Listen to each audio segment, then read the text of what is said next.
Greetings, friends and followers from around the world, and welcome back to the channel. It is 1700 Zulu, 2000 hours local time here in Kuwait City, Kuwait. I want to welcome all of you guys into chat. Today we have Boeing Corp, Mike. Welcome. Glad to have you with us. Dougal, Mektavish, Rand, Cooley, Jesse, Direct to Sim, Starwing 750, Captain Andre. Welcome, guys. Glad to have you here. And yes, today I will be giving you my honest opinion about the FSLabs A321neo. Now, I believe FSLabs has really taken advantage of the opportunity that Phoenix hasn't yet released their A321. I personally do not think that this release was a rushed release. I think we are about to see a finished product from FSLabs, and we're going to be talking a little bit about every detail in this add-on. I'm not going to go in depth into the systems, but we are going to go in depth just enough for you guys to make an opinion, an informed decision whether this add-on is for you or not. Our flight today is going to be a short sector from Edinburgh in the United Kingdom over to London Heathrow. We're going to be cruising at 33,000 feet. The weather is quite nice today in the United Kingdom. A little bit of scattered showers here and there, but overall very nice weather. And we have a lovely, lovely airport scenery here that,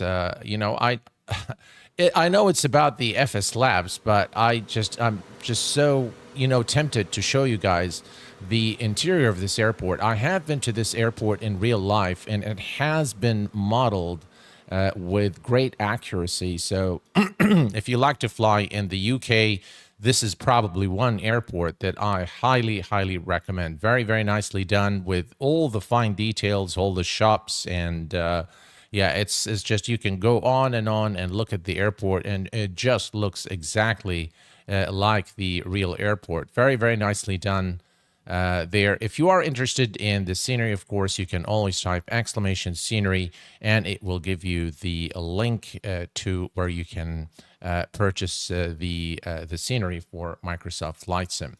So let's begin by taking a look at the actual aircraft. So let me go to, let's see here, if I can go back here. All right. So we're going to go into the walk around mode, and this is probably the best way to take a look at all the details in the aircraft.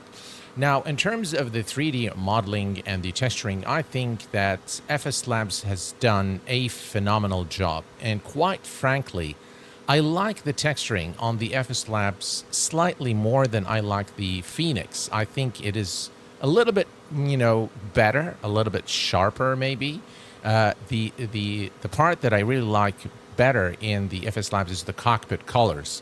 I think they really nailed the colors, and take a look at that. Those are the beautiful Neo engines. As you can see, this is a very kind of true to life. It looks very much like as close as possible to what you see in real life as far as Neo engines are concerned. Very nice details with all the rivets, all the bolts, and the fine texture work that they've done to give this a very realistic look. You can see, look at the shades here around the bolt, the different shades there of gray that they're using to give this, again, very, very realistic look. Just really looks beautiful.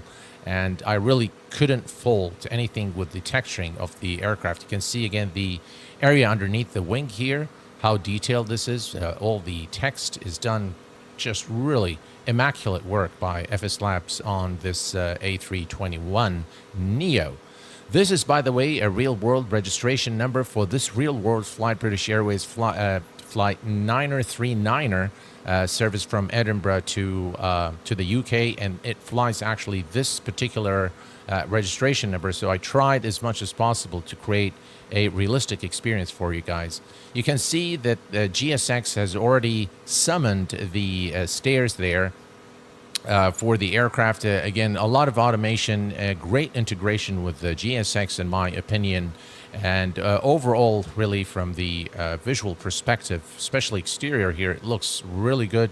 Again, you can see the fine details there, giving the aircraft that, kind of a used, dirty look, if you will. Very, very nice. Again, here you can see the registration number underneath the wing, the curvature there. All in all, the exterior modeling is done to a very high standard, very commendable work by FSLabs. And I really do like what they've done here. Again, let's take a look again here at the landing gear. Again, you can look at the details. Again, very, very detailed work there by the finest details are there for you to enjoy and take a look at. You can look at those beautiful Goodyear tires as well. Very nice. Again, very, very detailed. You can see there the size, I suppose, of the wheels. So everything really is done with a lot of care and a lot of attention to detail. There you can see there as well. Very, very nice work by FSLabs there. Again, very nice texturing overall, very nice modeling, and very authentic, if you will. Okay, so going to the cockpit, this is where we're going to spend most of our time, and this is where I really think that this is the most important part of any flight sim add-on today, is the cockpit. And the cockpit really needs to look like the real thing. And this one does, I have to say. If you look here at the overhead panel, again, look at the fine details. Again, here, look at that. Very, very nice. And if I zoom in here, again, you can see the fine work on the panel work there, giving the aircraft a very realistic look. Very nice indeed. And here we can take a look at that. Oops, what's happening with my phone?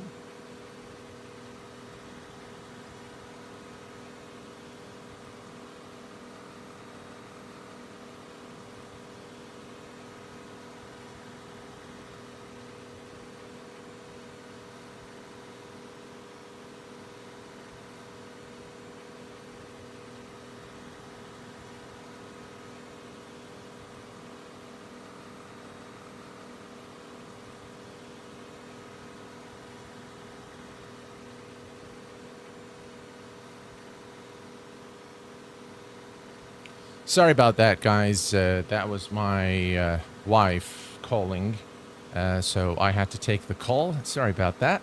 So, in terms of the texturing and the 3D modeling, I think that FSLabs has really done a very good job there. Again, you can see the thumbprints there on the screens.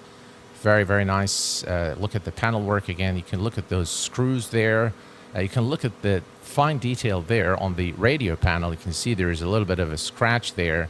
Again, down here, just really very, very nice texturing overall. And you can see that little 110 VU says there. Again, very, very detailed, very nice texturing overall. And they really took their time to model this to give it a very authentic and a very realistic look.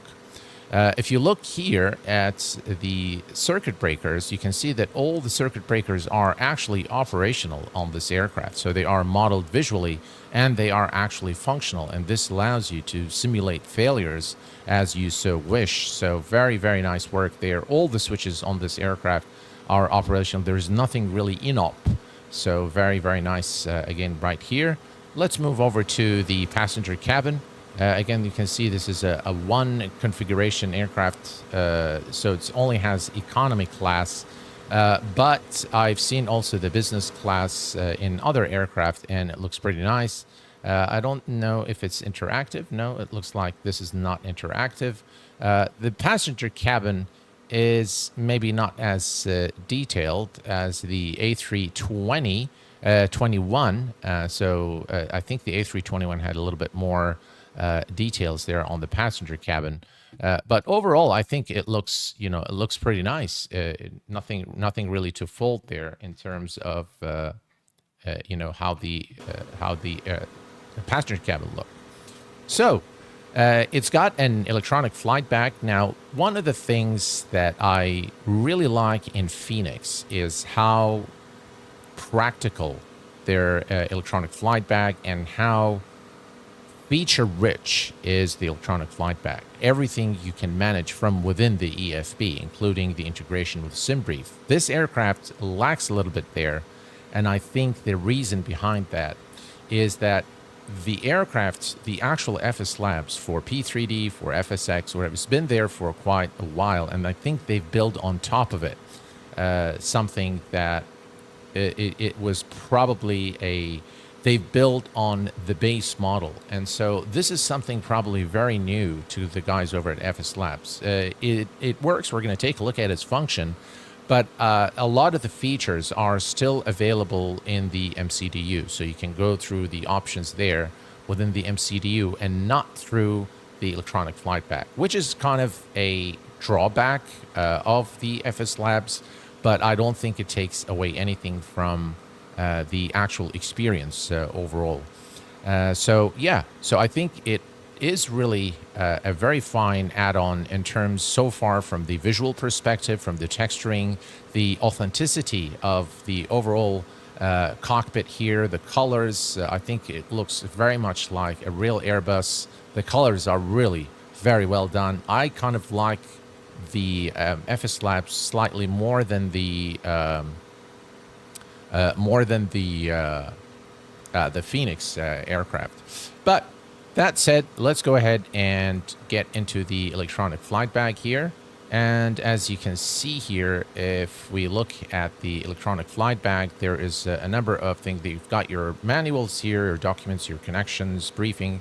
In the connections, you have all the different elements. So the GPU, you can see that this is already connected, and we have the services here from GSX. So the GSX will not work through this menu here. It is offered via the remote control for the aircraft, which is through the services here.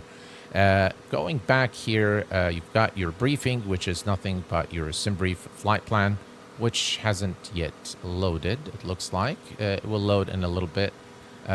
You've got your checklist, you've got your mass imbalance, takeoff calculations, landing. The ACAR system works, and we'll see this in operation. You've got your maintenance here, where you can maintain the aircraft. Again, you can do the engine oil and slats, all the fire agent refill in case you accidentally click on it or after an engine fire. So you can do that there. And of course you have the Navigraph integration, right? So if we click here and we have the Navigraph integration, I believe I can click import and it should import. We'll do it a little later. That's all right. So we can come here. Now the tech log, this is something that is available on the real aircraft, and it says the engine one pylon temp fastener is not performing. Lower fairing has one temp fastener installed, and then there is an aft galley stoward missing knob. So again, this is very realistic, very true to life, what you see here in this tech log. So this is what you actually see on the real aircraft. So very, very nice. HD Sim, welcome aboard. And we have also with us Roy Van Can, welcome. We have also Lilo Pilot, welcome. Gibby, welcome aboard. Jacob, welcome. Glad to have you guys with us. So again, this is all true to life. I really like the fact that they've included this tech log here within the aircraft. Right. That said, let's go ahead and bring some electrical power to the aircraft. So we're going to come here and start battery 1 and battery 2. Okay, and external power is on. We'll set the temps here.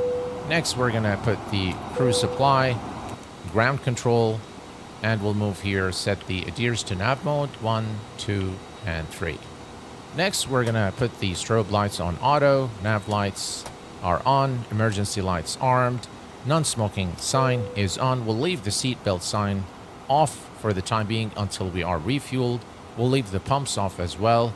We're going to go ahead and test the engine 1 fire and the APU. For the sounds, you can hear the sounds a little later, but we'll just do this now. We'll check the engineer panel there, and we have no lights there, so that's fine. And by the way, the circuit breakers here are also modeled, so very, very detailed aircraft.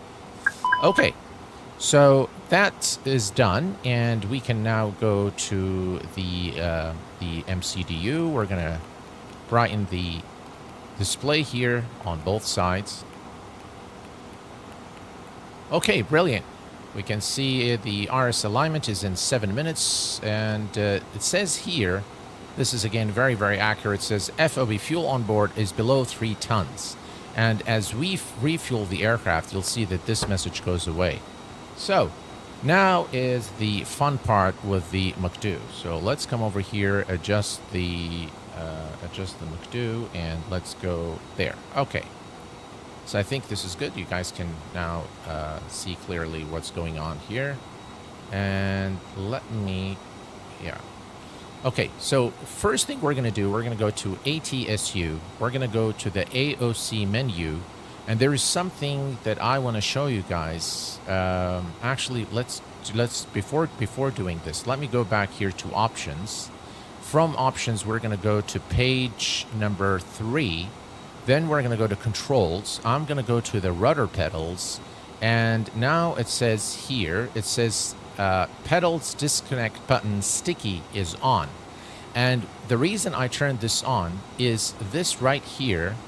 Why is it doing that? Okay, so now this is the pedal disconnect button, which needs to be pressed in order for you to be able to steer the aircraft using your rudder pedals.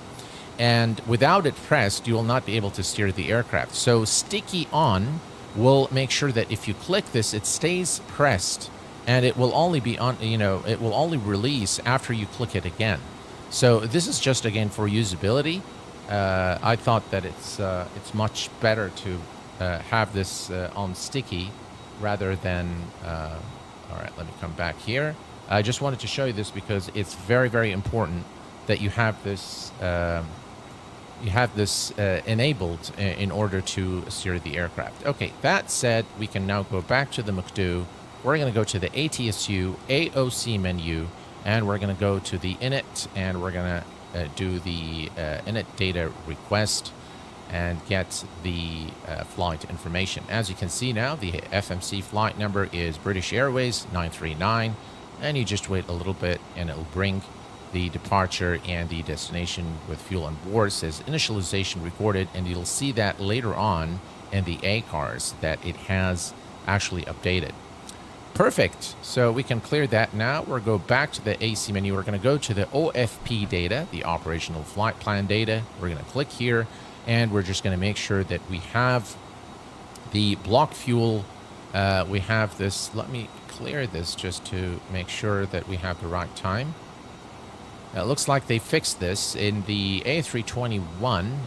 It wasn't working correctly, so it looks like they have fixed this issue here. So it should now have the proper time there. Okay, now there's 2 ways that you can do this. The first way is first, you know what? Let's just very quickly verify that this is indeed what. No, we don't want that. We want. I think I need to unload this and reload it from SimBrief. So there was a weather change, yeah. So now we have the right runways there, runway 24. All right, so we're just going to verify that we have the right information in the McDo. So we're just very quickly going to download the flight plan, and we're going to take a look at the fuel. Yeah, 5778, so it's rounded to 5800, and that's kilos. So now we can do either refuel, manual, automated, or via GSX. I'm going to use GSX, and I'm going to say send. Okay? Now, if we go. Is on its way. Okay, so now it says that the fuel truck is on its way. And what's going to happen. Aircraft until the fuel truck arrives and ask to do it. All right. So now you can see that the fuel truck is coming here to refuel the aircraft. Now, for the loading the passengers and the cargo, we have to wait until refueling is complete before we can actually load them. So the easiest way is to do an instant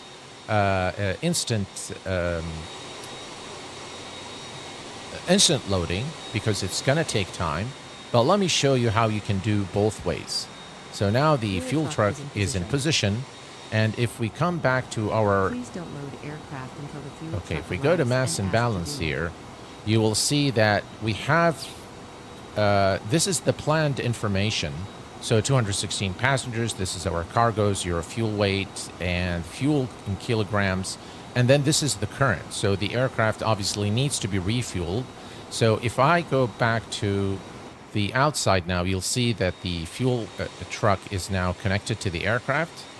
Again, very nice integration with GSX. And you'll see that the ground crew now is starting to refuel the aircraft with some fresh Jet A fuel. And all right, now we can see that you can hear the pump starting. Again, really nice integration with GSX, and you can see the fuel is being pumped into the aircraft. And if you come here, you'll see that the number here is now changing. You can see the aircraft is now being loaded. Perfect. Okay, so now that the fuel is underway, let me show you how you can also do... So we're going to go back to the AOC menu. Now, you can see the fuel here. We'll get that in a minute. But if we go to the boarding... Now you'll see that we have the cargo hold. So we've got all the information here. We've got the passengers in the various parts of the aircraft. You have your zero fuel weight. Now, if you go to the next page, this is where you can do either an instant request or you can do like board now. If you click on board now, it will summon the ground the bus, the passenger bus, the crew bus, and then you can begin. Now, this is you're going to face issues if you start doing this while the aircraft is refueling. It will reach a certain point after the refueling is complete and it will stop.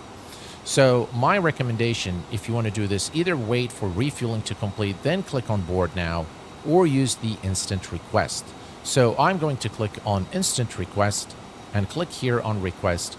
And well, that is going to immediately bring the all the data into the aircraft. So now if we go back to the electronic flight bag, you'll see now that we have 216 passengers, our cargo is loaded, and of course for, again, just in the interest of time, you can do this, not very realistic, but possible in a sim.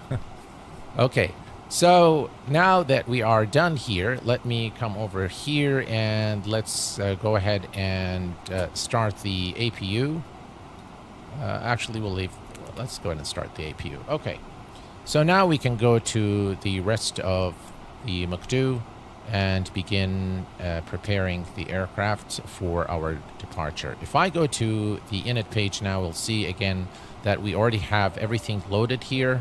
Again, this is integration with SimBrief. It's kind of a bummer that you have to do it through the MCDU.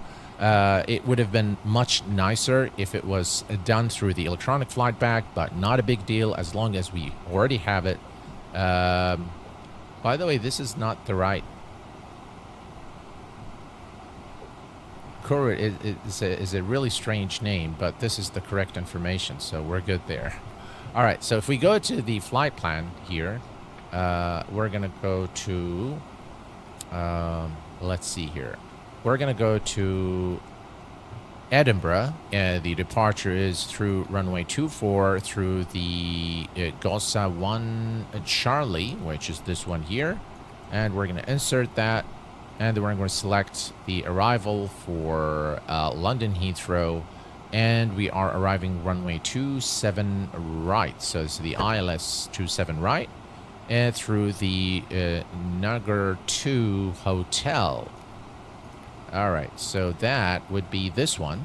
So we're going to insert that temp. We're going to make sure there are no discontinuities in our flight plan. And as you can see here, everything is looking good. All right, center fix, final fix, and EGLL 27 right. Perfect. So that's the flight plan. Now, because we have loaded everything into the aircraft, we can come to... in its Bravo, and we can actually click here and it will show you 72 and 35, and this is correct. If you look here, You have the 072 and you've got the 35, so we can go ahead and add that there.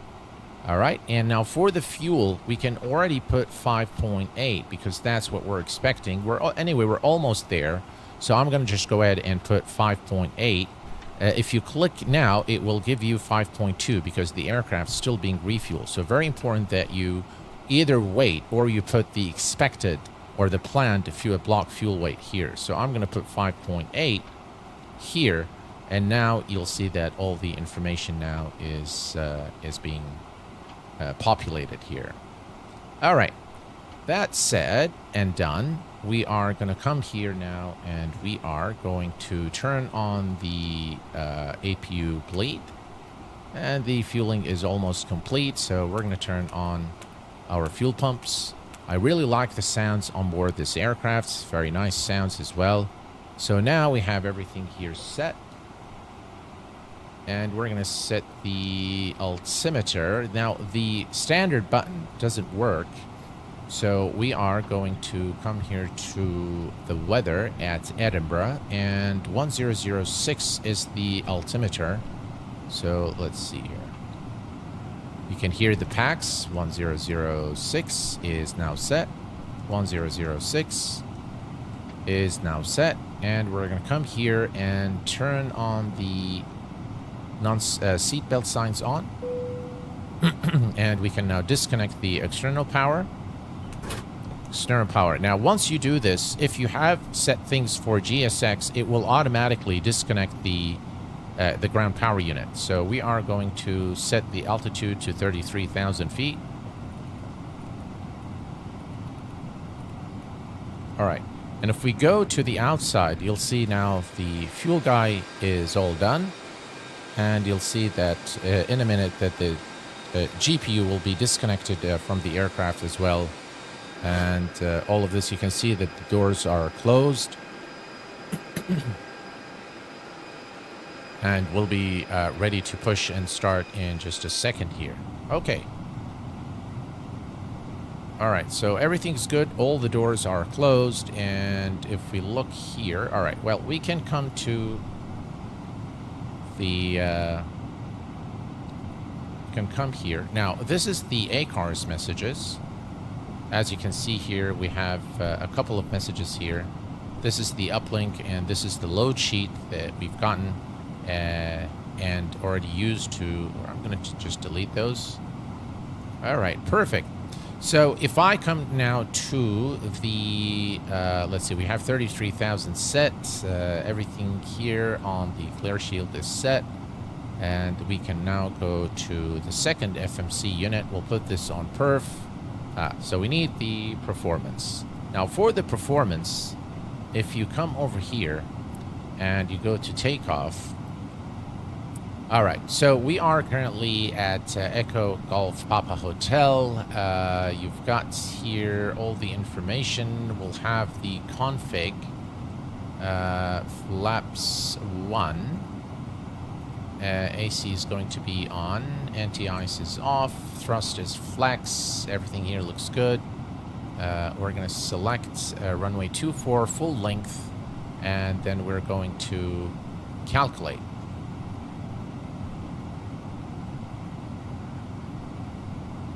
All right, so we've got all our information here. The 143, 148, we rotate, and 152. Non-standard air 22, turn right to EDN and hold. Okay, so everything here looking good. We're going to come back to the performance, and if you click here, it will automatically bring the numbers for you. So this is V rotate and this is V2. Now we're going to do flaps 1.1 down. So flaps 1 and 1.1 down. And we're going to put that there. And the flex temperature is 50. Flex 50.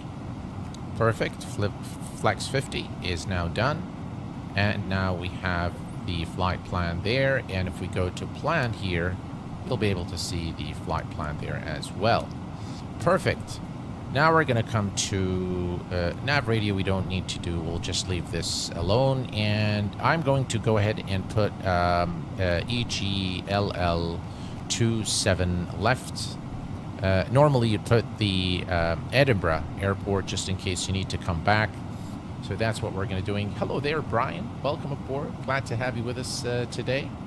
Hello, Carl. Welcome aboard. How are you doing, my friend? I hope you guys are well. Okay, so everything here is now done. Flight plan, and if I look here, we have everything in tip-top shape. We're going to start this clock here, and everything else is perfect. All right, if we go now to the outside, you'll see here that the GPU has been disconnected automatically, and we're going to now come to our electronic flight bag, go back to the connections, and you can see now it's gone. We're going to remove the chocks as well, and now I'm going to turn on the beacon lights in preparation for the push and start. Right, everything is set up and we're good to go. Let me go ahead and turn on the weather system as well. This is on auto, system 2, and this is on auto. And now we can see the weather there. Looks like some bad weather. And we can put the terrain on this side. Perfect. Okay. And next we're going to go to the services.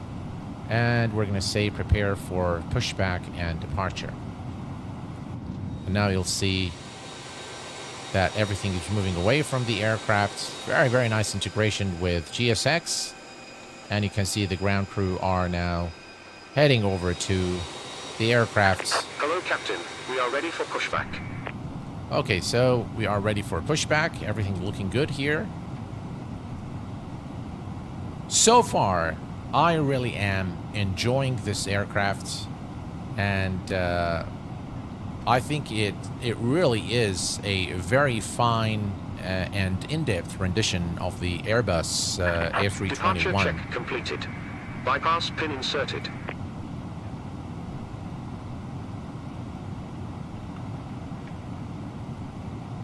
In terms of the 3D modeling, again, in terms of the overall experience with this aircraft, I think FSLabs have set the bar very high.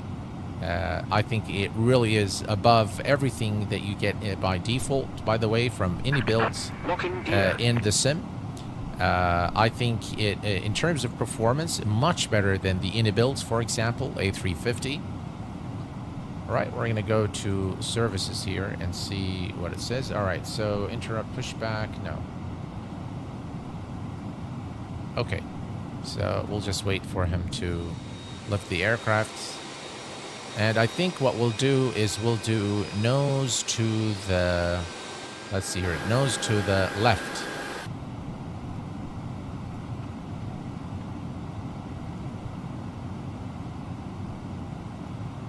All right, is it waiting for us to release the brakes now?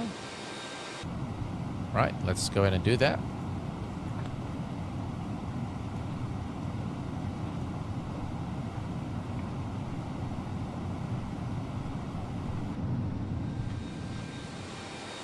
Not sure what has happened with GSX here. You need to set parking brakes to request ground services. Right, let's take a look. Let's see, catering, continue pushback. All right, nose to the left. Release parking brakes.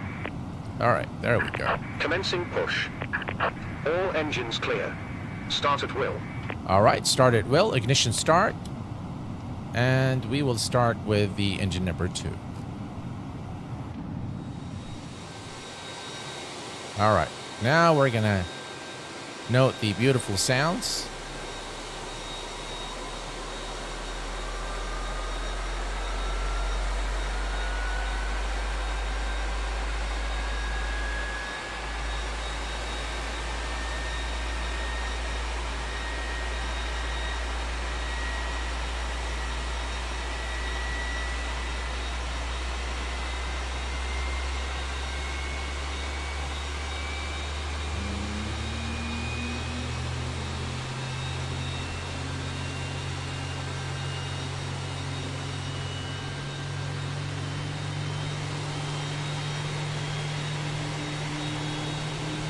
Again, very nice sounds.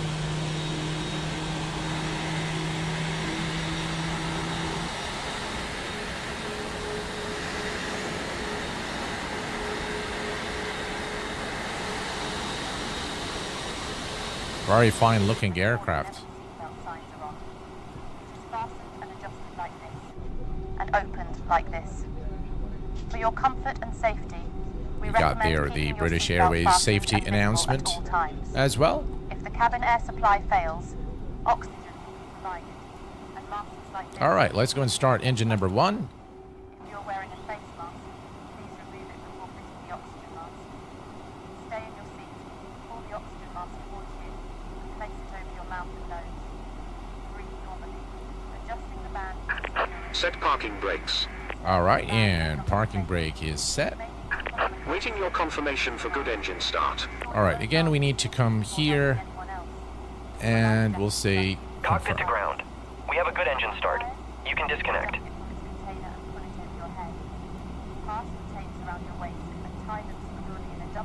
Very nice.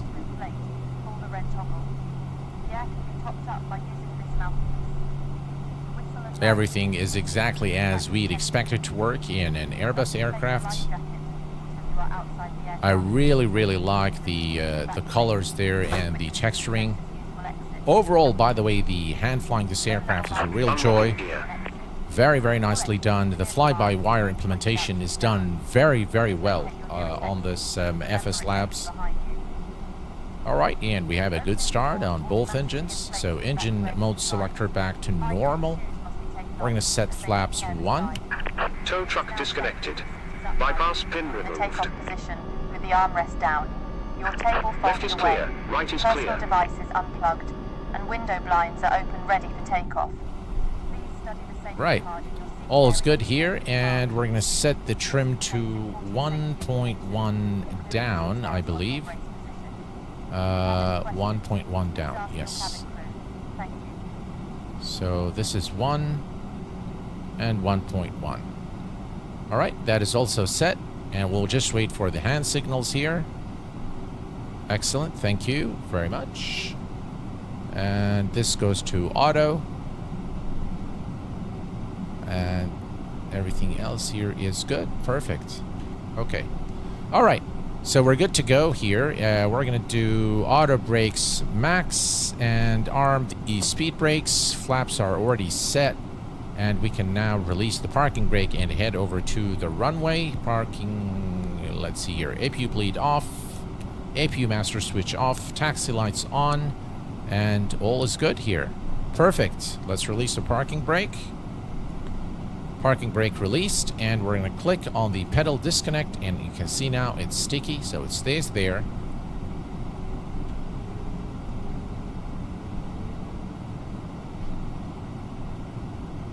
I really like the sounds of this aircraft, especially inside the cockpit.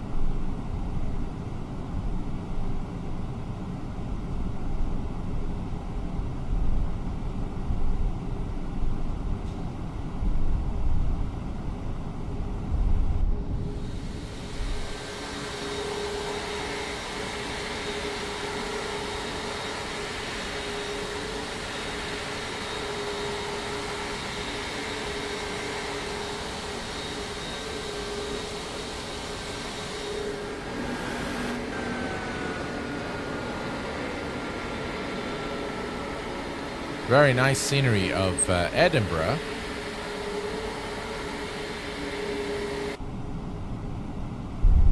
All right, takeoff config. And we have no blues. I'm going to set this to TRA before I forget it. Very nice scenery there of Edinburgh Airport in Scotland.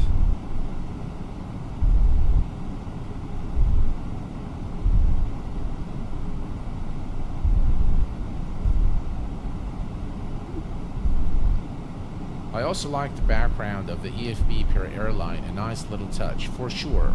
A lot of people have been saying the nose looks off. Do you agree? The nose looks off. No, I don't think so. Maybe a little bit.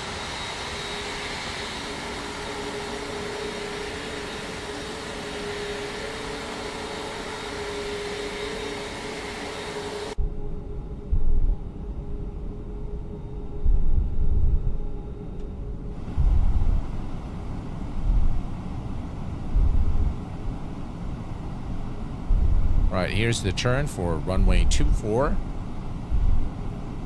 Overall, I tell you, I'm very, very happy with this aircraft. And I honestly think that they've done a really good job on the A321neo. And I'm sure it will continue to receive updates. All right, we can make the turn that way, but why can't we make it this way? Maybe that's for incoming aircraft. I don't know. All right, well, that's our turn for runway 24. So let's go ahead and turn on the runway turn-off lights, landing lights, and there the strobes can go on. And we are going to give the passengers a call there, the cabin crew.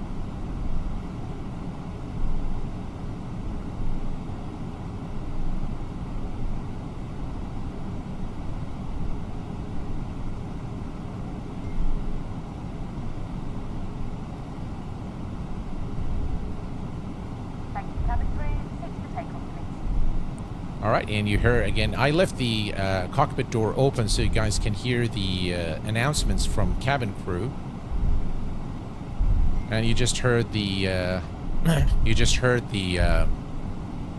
cabin crew just saying seats for takeoff.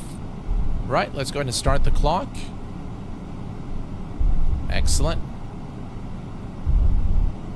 A beautiful day here in the United Kingdom. Right, here's the turn.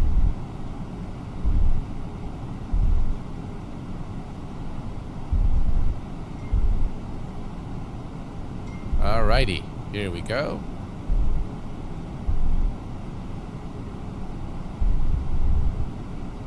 Right, we're lined up. 50%. Release the brakes.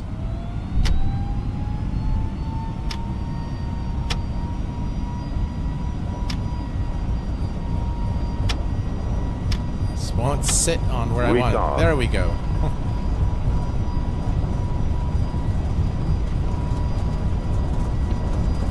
There, I need to reconfigure my V1. Rotate.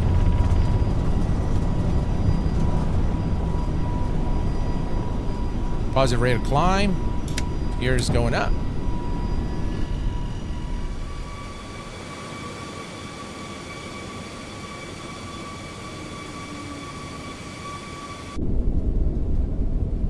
Very nice departure there from Edinburgh.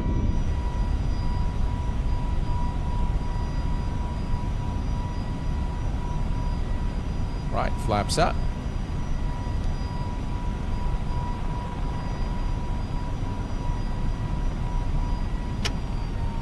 Thrust climb is set. Very nice sounds. Autopilot is engaged. Today, I'd like to add my personal welcome to you all and welcome back our executive club members and other world frequent flyers.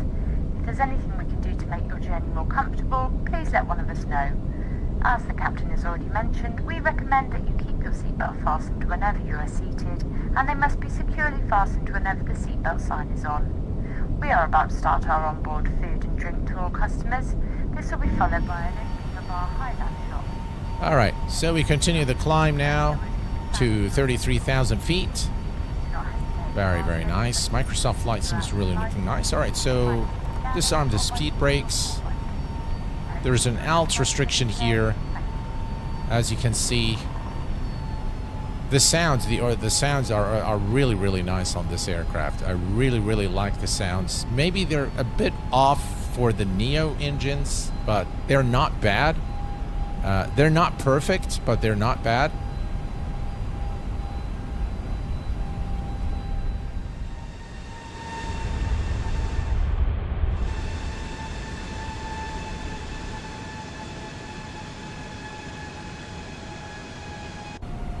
All right, so here is a restriction at 6,000 feet. As you can see, the aircraft is leveling off.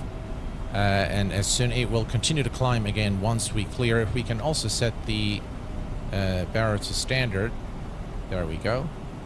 So 6,000 feet, a restriction there, and the clouds are really looking very nice today. Yeah.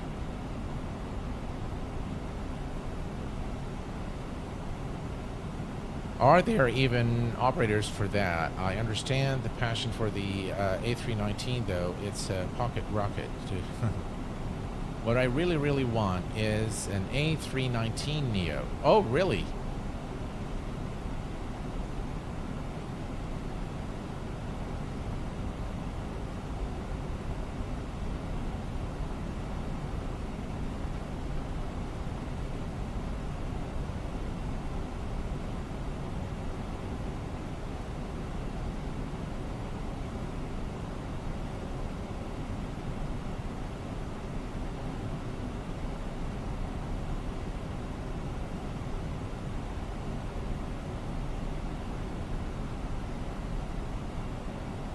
Well, I'm just hearing some news here from my son.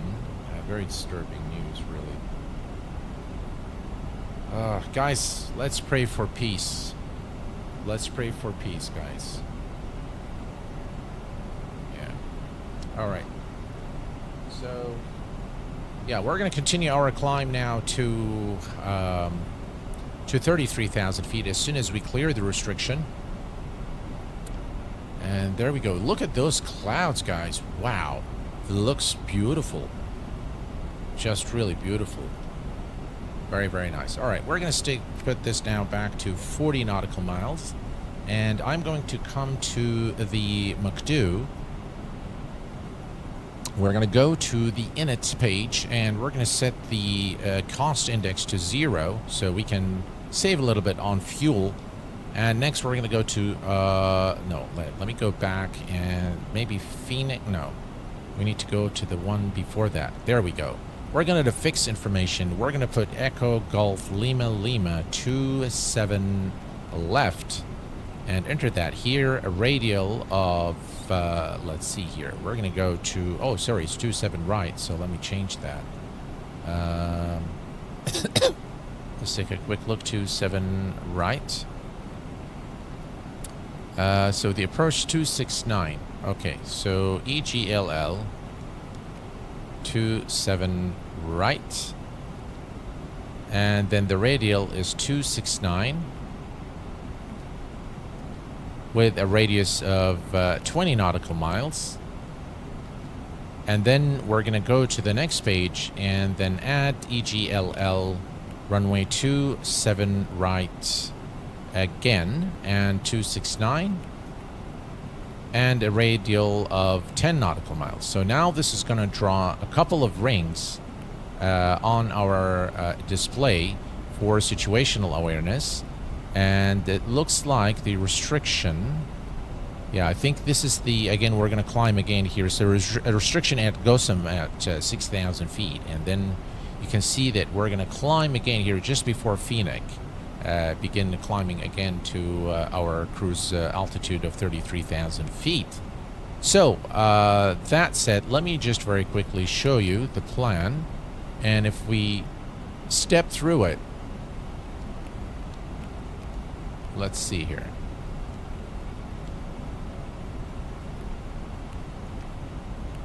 There we go. Now you can see the two rings. And again, this is only for situational awareness. You can see this is the 20 nautical mile ring, and this is the 10 nautical mile ring, and it's a bit of a sharp turn there for runway 27 right. So all is good here. We're going to go back here and set this back on arc, and all is good here. So we should begin climbing again momentarily. In the meantime, let's go back here to the wing view. Very, very nice indeed. Texturing overall is done very well on this aircraft. It's got reasonable sounds. They're not perfect, by the way. The Neo engines sound a little different from what you hear here, but they're not bad. It's pretty cool aircraft. Only nitpick I have with is the top panels, where the ECAM is a different shape than the pedestal. I'm guessing double X radar does not work. It does work, as a matter of fact. We've had some weather there in the beginning, as soon when we were the terrain radar works, and we saw the weather earlier as well here on the display when I turned the units on. So it is there for sure. And yeah, overall, very, very nice aircraft, done to a very high standard. I really don't know why would people complain about this aircraft, because I personally would probably give it like an 8 out of 10.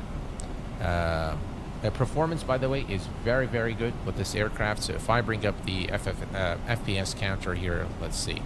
Is it going to work? No, today it's not in the mood to work. Sometimes it works, sometimes it doesn't. All right. So now we can see the aircraft has passed the restriction of 6,000 feet, and now it's going to climb again to 33,000 feet. You have got to love the cloud smoothing in Microsoft Flight Sim. Very, very nice. Although I have to say, I am starting to like the cloud smoothing in X-Plane a little bit more now.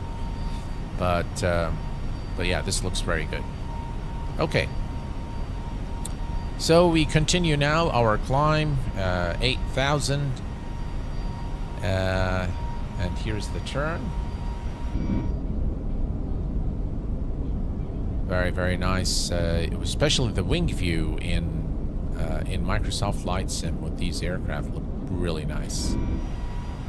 All right, 900,000. Landing lights off.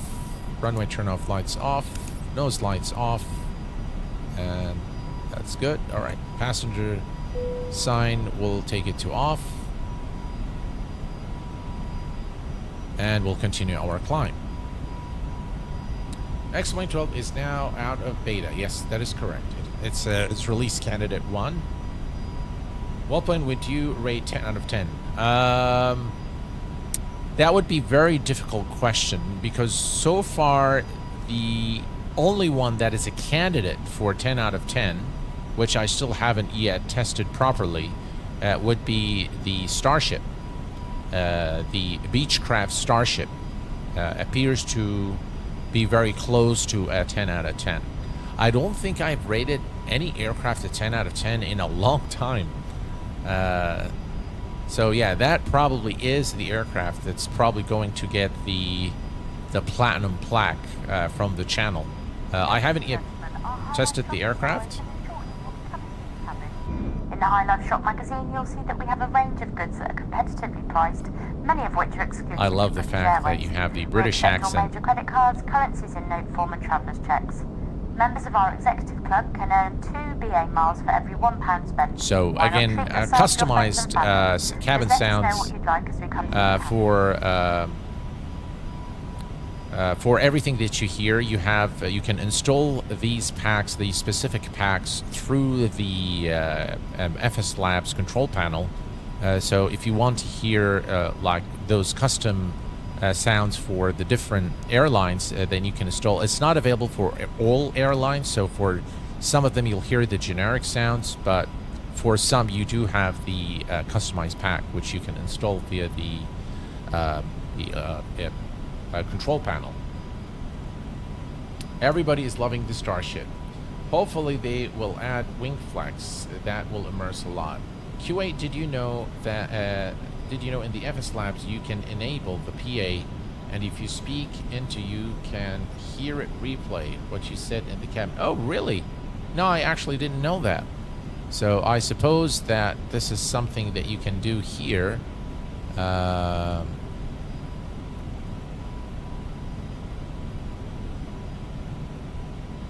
So you've got the cabin here. I'm really not sure. Is it the intercom here? No, that's not it. I really am not sure how to do it. But why is this not there? All right, VHF 1. And let's see here. Yeah, I really am not sure how to do that, but that's a really cool feature. Big thanks for your video, Creative Pilot. How would you compare the FAS and FSLabs in Phoenix? Well, quite frankly, I have found the FSLabs has a slightly more requirement for compute power than Phoenix, but not by a long shot. So it's much better than the ini builds, for example. The ini builds is terrible on FPS, just really bad. But this one, no. This one is you know, comparable to the other aircraft such as Phoenix, slightly different FPS, maybe by, you know, 5 or 6 FPS max, of course in favor of the Phoenix. But overall, really a very robust implementation of the aircraft for Microsoft Flight Sim 2024. Very nice. All right, we continue our climb. Let's head to their wing view of from. Maybe we'll go to an engine view there. There you go. Again, you can see the beautiful texturing there on the engine. Very nicely done.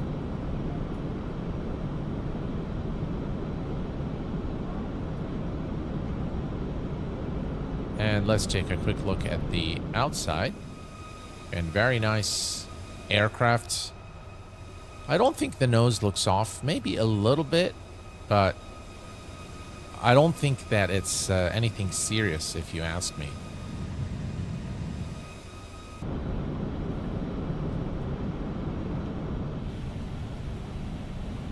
Right, continue the climb about 13,000 feet to level off. And yeah, there's, by the way, a ton of features here, so everything is very configurable. If you go to the MCD menu, obviously you can jump ahead, but if you go to options, here you have a lot of different options. You can also change the units, you can go to the maintenance, you can fill in the engine fuel, you can show the RAT, by the way, if you want, so you can stow the RAT or deploy it, and then you can go to the FCU. Again, you can do the FCU knobs accelerated, barrel selector synced. You can, you know, turn all of these things on or off depending on what you like. Again, you've got your fuel here, payload. We've taken a look at that. From the exit controls, again, you can manage everything, including GSX. You can connect the chocks, remove them. Although you can do them now in the, you can do that in the EFB. Some features are not available in the EFB. And hopefully at some point we can, you know, we can have them all in the EFB. Right, let me just 1 second here, guys.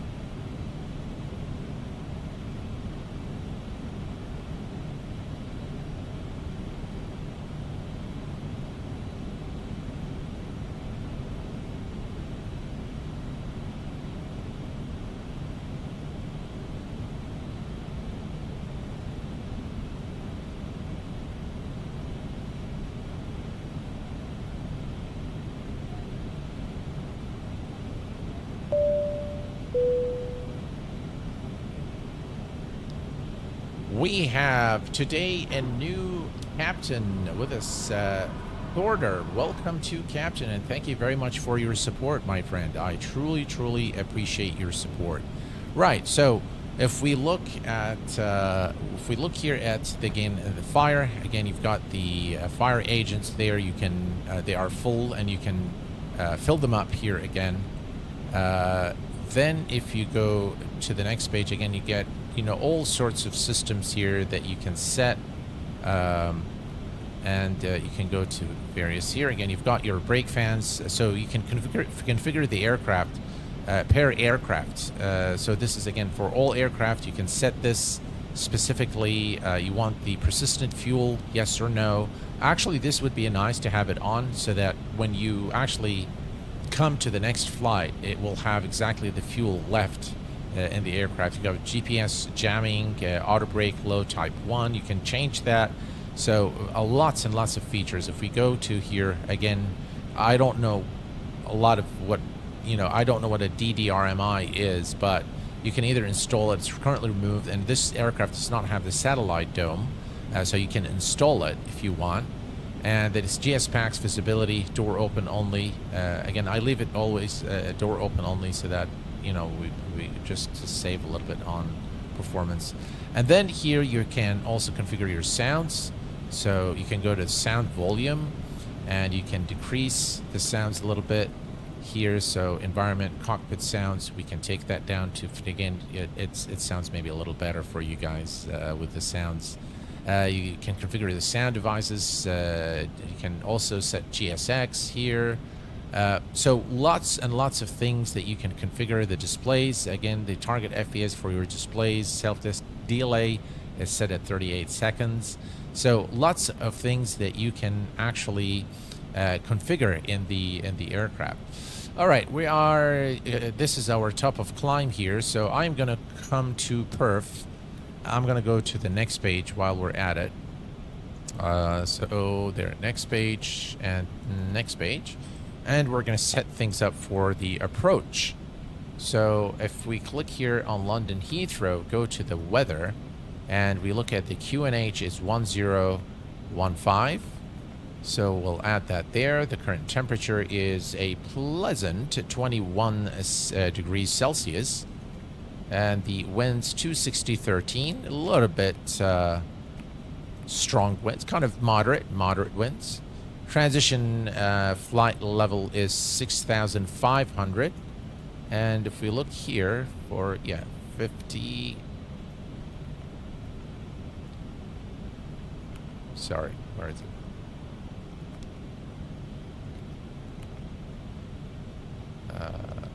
There we go. Okay.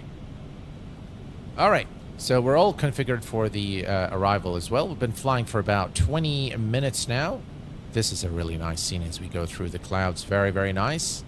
So yeah, I think this add-on, the FSLabs A321neo, is really an excellent add-on.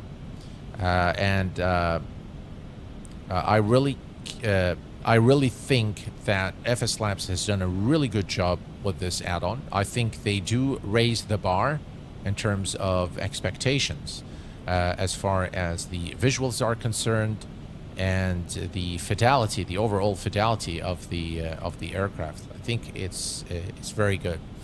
Now, I like the fact that they also have all the circuit breakers simulated. So whether you look up here or whether you look at the circuit breaker panel on in the back, you've got all of that done. I think you can also move the chair here, so that's kind of cool.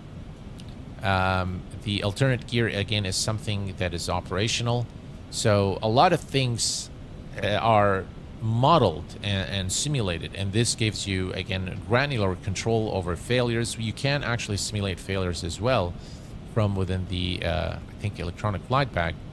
It looks like we have another message here, AOC uplink. Okay, that's fine.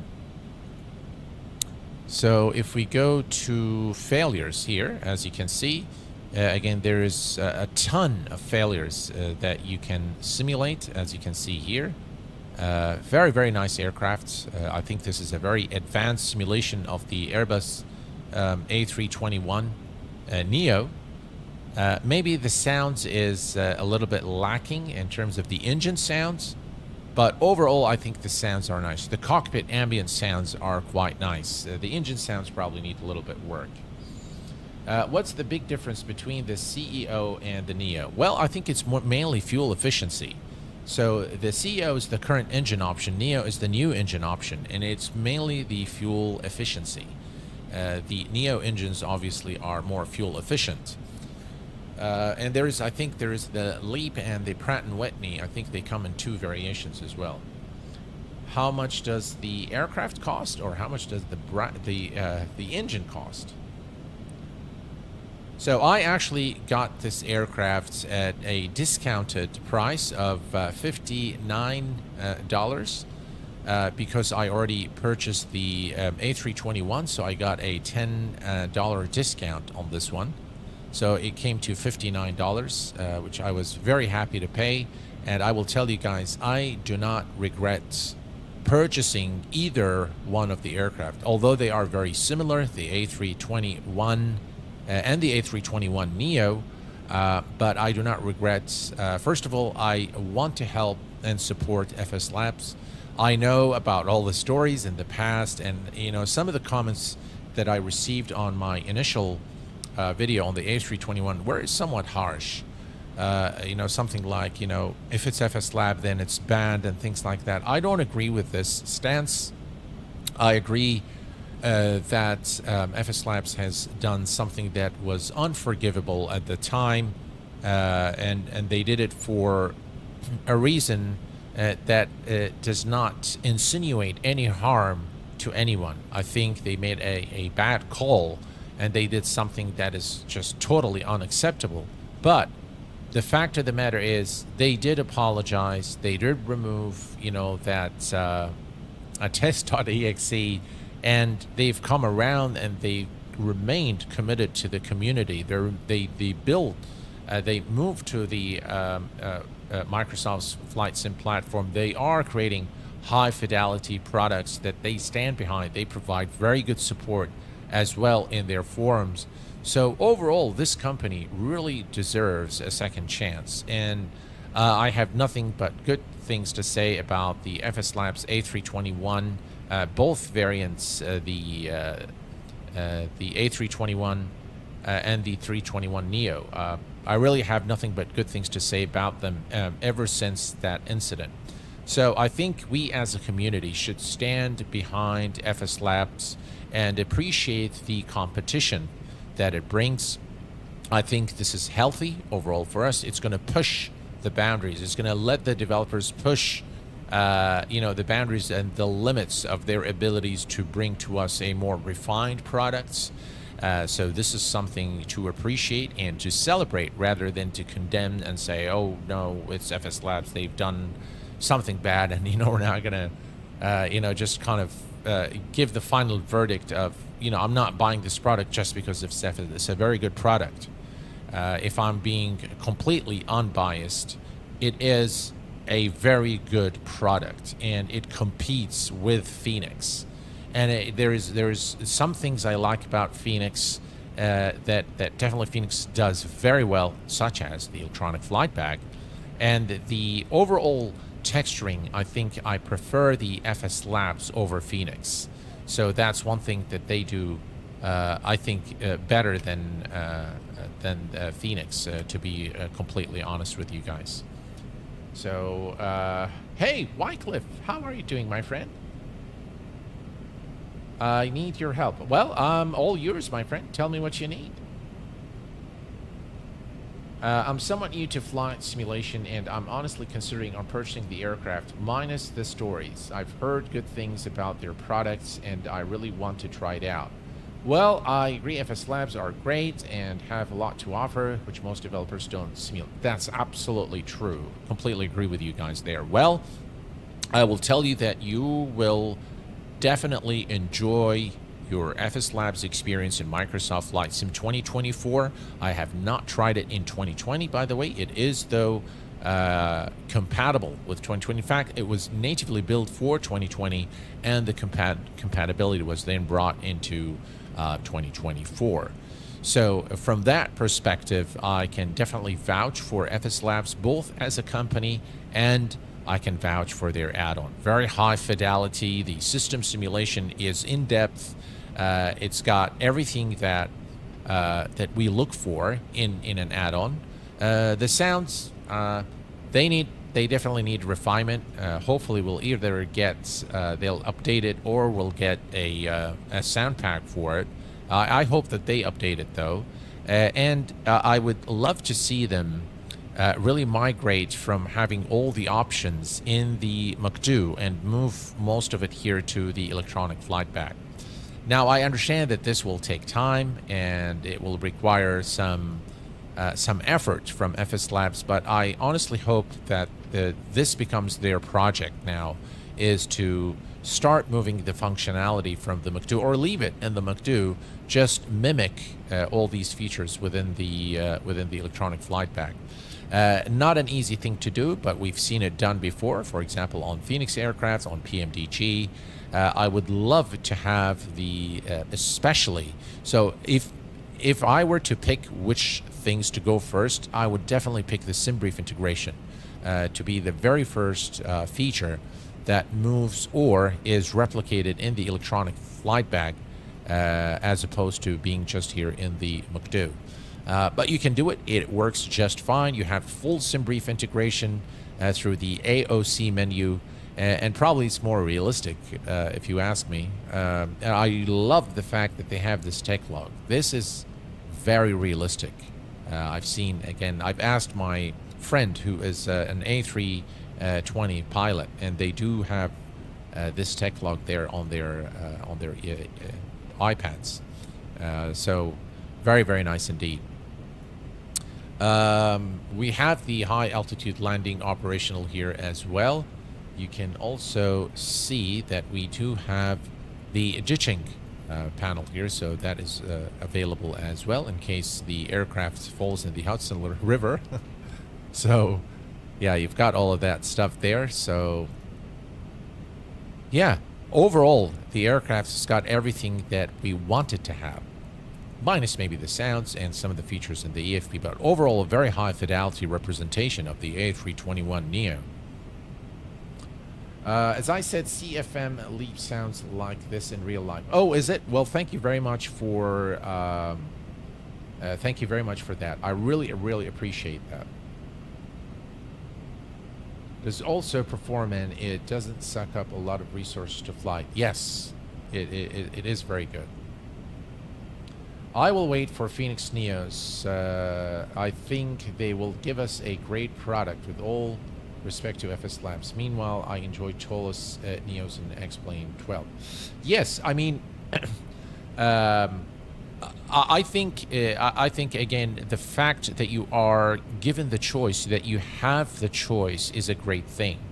Of course, each one of us will have certain preferences, will have certain points of view, and yeah, Phoenix is a great company. They've built a great product, an excellent representation of the Phoenix, of the Airbus A320. And so I can only imagine that their A321neo is going to be superb. But did that stop me from buying the FSLabs? No, I think I really enjoy FSLabs. I think it really is a very, very immersive experience flying the Airbus A320neo by FSLabs. They have a good product, and they have an excellent support to go with it. So you really can't go wrong with them. All right. So all is good here. If we look here, we are currently 28 nautical miles from top of descent. So we should begin our descent shortly into London Heathrow. We are flying real-time, real weather today. So maybe Dougal can tell us if this is what things look like around the London area. Very nice looking aircraft.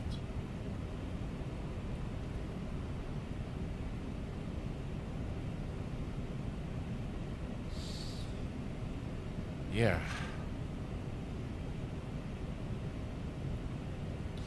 I do want to let you guys know that I mean, I very much refrain from speaking about anything related to, you know, world conflicts, and I am a person that does not like conflict, and I'm a man of peace. I do not like to fly combat aircraft. I don't like rockets or anything like that. I don't like to play those games either.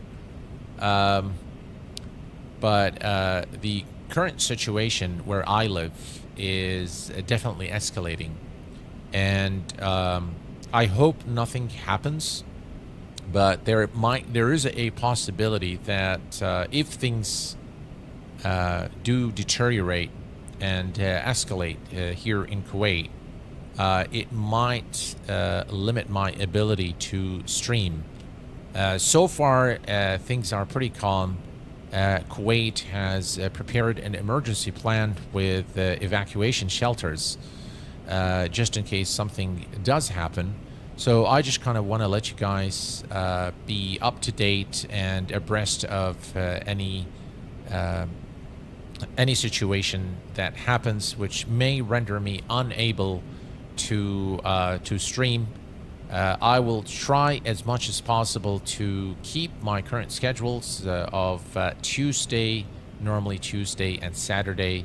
I decided to do this one on Monday because I want probably the rest of the week to study the Beechcraft Starship before I make the review video of it. So I purchased the aircraft, I think, a couple of days ago. Just Flight has actually emailed me, and they said, you know, we'd like to give you a review copy, but I went ahead and purchased it. I think, again, I'd like to purchase the add-ons myself. So I just want to kind of, guys, keep you abreast of, if I suddenly disappear, it will be probably something beyond my control, but join me in praying for peace. I really hope that the current situation is resolved and that peace is restored in this part of the world.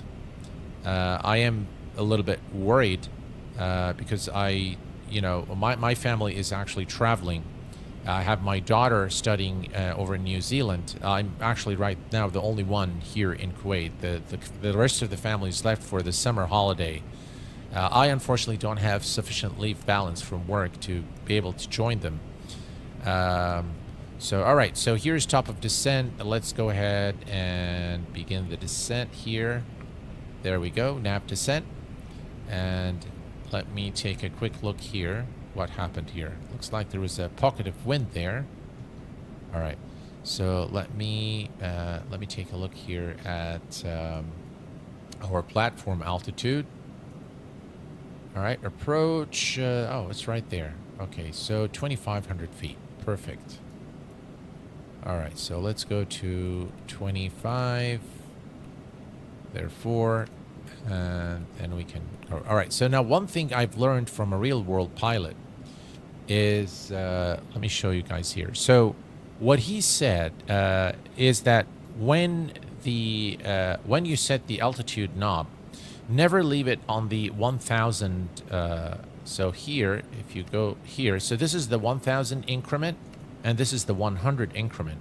So this pilot has said that even when we set the altitude to, let's say, cruise altitude, we always return the outer knob to the 100 increment position. And this is mainly to reduce the amount of error in case the knob is hit by accident while the aircraft is climbing or descending. The change is going to be 100 feet, so you'll be off within 100 feet rather than 1,000 feet. So that's just one of the things that they do on the real aircraft, and as part of the procedure for Airbus. All right, we have begun the descent. Looks like we need to extend our speed brakes a little bit, so let me do that. Let me extend the speed brakes there and reduce the speed. Right, let me do that. Perfect. Okay, so we are looking good here, and we're going to turn on the landing. Oop. I hope I didn't mess things up.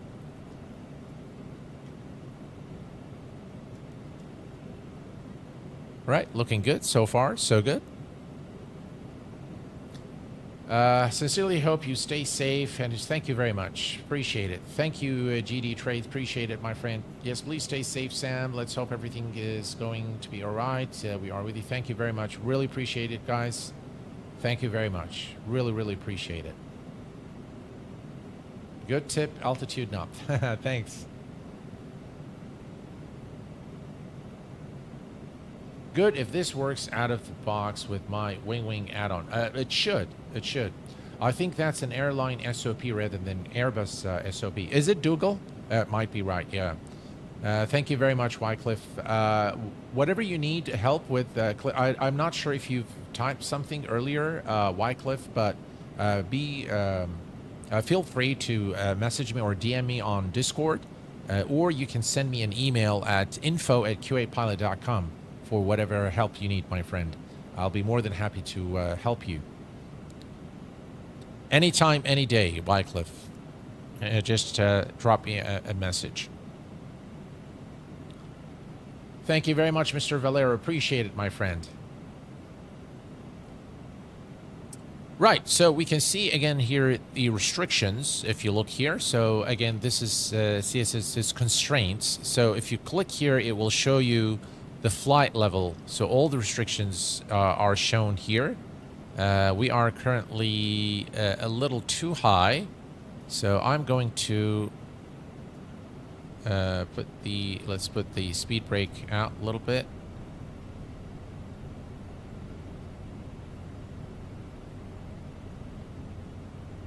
There we go.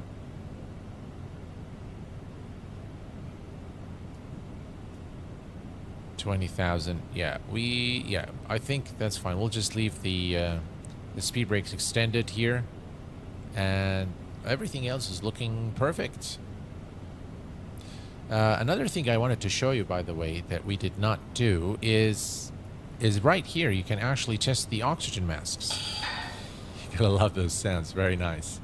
So again, lots and lots of details. Everything is simulated, and to a very high degree of fidelity. The fidelity is very, very good on this aircraft. It's again, even those circuit breakers here are modeled and they work. So very nice sounds overall inside the cockpit. Here we can take a look again at the. I think that's the lavatory there. It looks like this one is not modeled. I think in the A321 it's modeled. You can open it, but not on the A321neo. So yeah, there's look very, very nice. All right.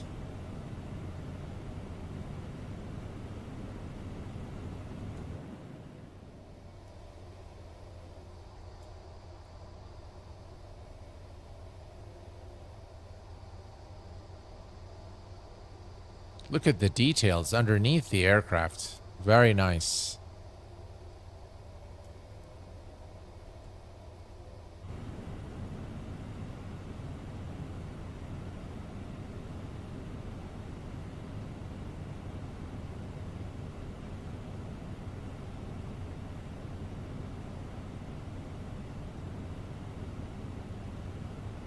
All right, so we are, according to... We are a little bit too high right now, so we might need to do a little bit of some maneuvers there before we arrive into London Heathrow.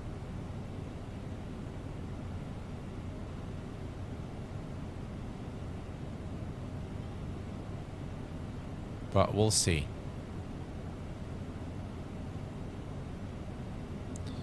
So if I look here, we need to be at 16. So there's a constraint here, 15,000 feet.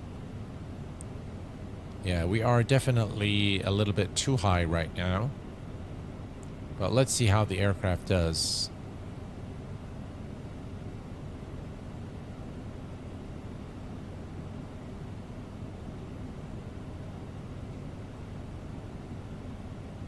Okay.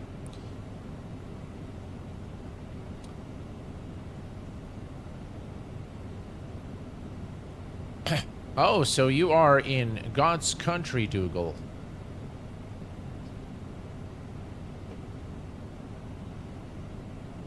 So the FSLabs A321 are 2024 native. If so, they have that over the Phoenix, which is still experimental. Well, they're native 2020. The FSLabs A321neo, I believe, is a native 2024 aircraft. So yeah, it's been built for 2024, I think. So yeah, it works very, very well, for sure.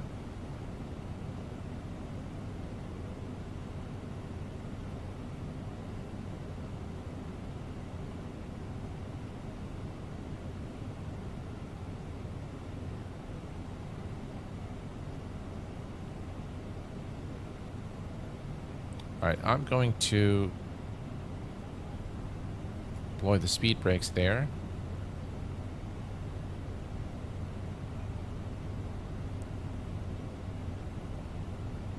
And let's see if we can...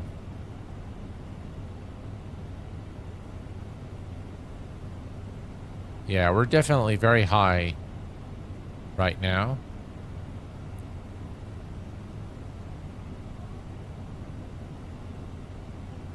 Okay.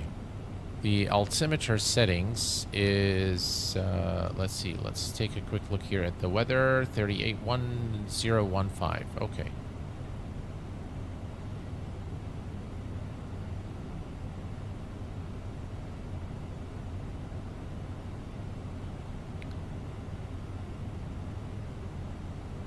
Turn 20 knots. Yeah, the aircraft is definitely too fast and too high for the current sector, as you can see.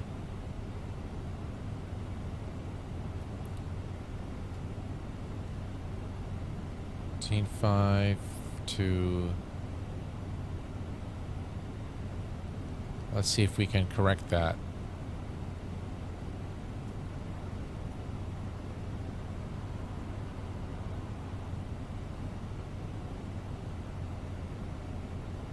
Alright, that's another. Maybe we'll be fine. We'll check and see. Again, look at the clouds here as we approach London Heathrow. Very nice sight there of the clouds. Very, very nice.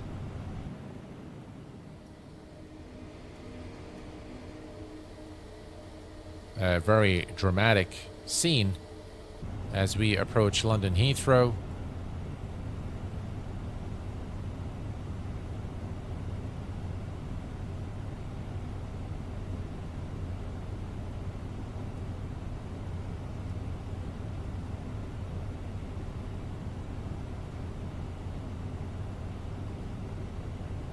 We can activate the approach so that we can get the speeds down a little bit. Well, let's just wait a little bit. I think we should be fine. We're slightly too high, though. That's the 20 nautical mile ring. And the aircraft slightly higher than what it's supposed to be. So as to clarify, I do identify as a Brit. I hope you didn't read that wrong.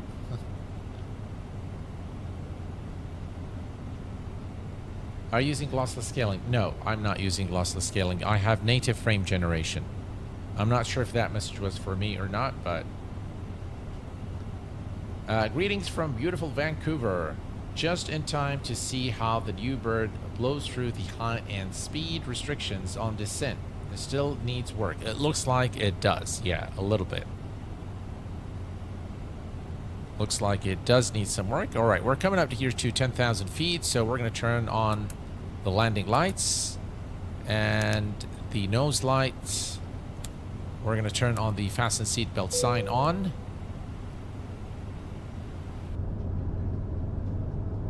Check out the details there. Ladies and gentlemen, the captain has turned on the fasten seatbelt sign as we will shortly be landing at our destination. Please now return to your seat and make sure that all your personal belongings are safely put away in the overhead lockers or under the seat in front of you. Very nice messaging there. Right, let's stick this to 20. Definitely needs a little bit of work in terms of managing the speeds.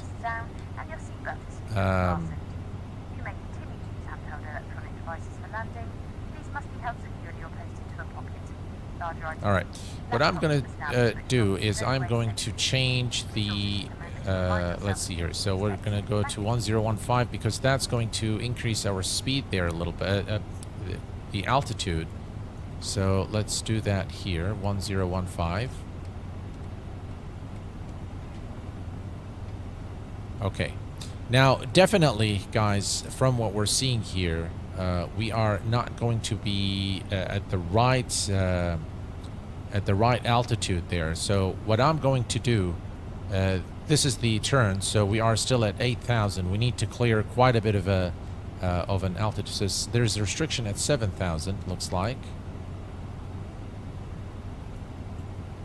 All right, so here it says, all right, speed.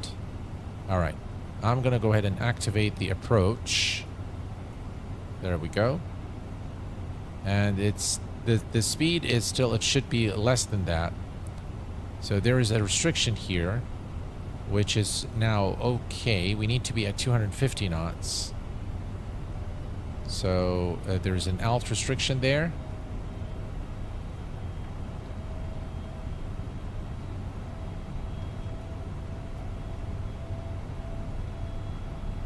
All right, I'm gonna go to, it's actually 256. All right, let's see what happens if we, all right, let's do that. There we go. Now we're good. Slowing the aircraft down. And we've already activated the approach phase. Do you guys want me to record the approach so we can do, are you on SU2? Yes, sir. I am on SU2.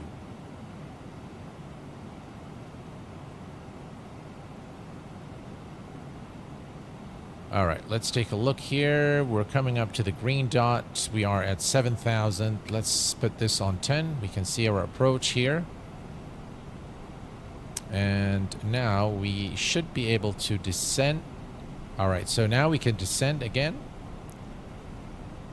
Very good. And let's go ahead and speed check flaps 1.